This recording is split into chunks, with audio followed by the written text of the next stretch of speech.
that something is amiss. Tuhin, why do you think Mumbai police is silent today?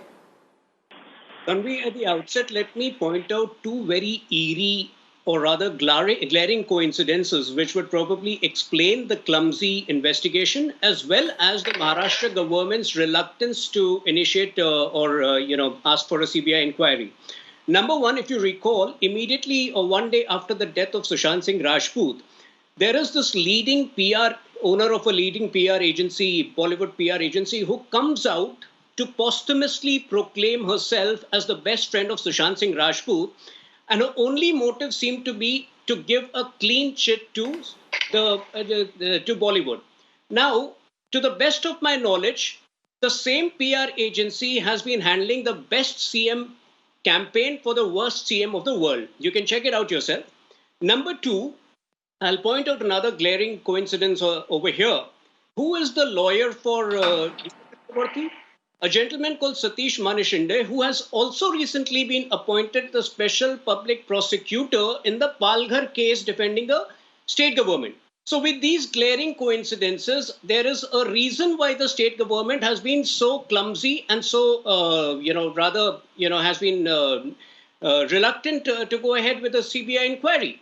Now, Vinay has made some very valid points. If you look at the entire case, there are clearly two components to it. Number one, would span between 2017 end to maybe the, 2019 mid. The period where Sushant Singh is presumed to have gone into depression or, may have certain factors which may have led him to go into a rather morose or depressing state of mind. But mid 2019, he had virtually become a recluse. Why? Because certain people had entered his life and those people seem to have taken advantage of that situation. And if you can you can check the records yourself. I don't think he has shot a single day after January 2019. So I think the larger part was the second part. What happened in the last 1 year?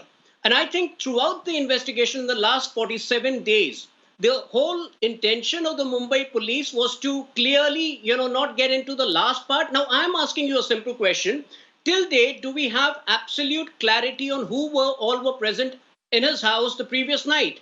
And that is precisely the reason why there is so much speculation about a party that night or 2 days ago.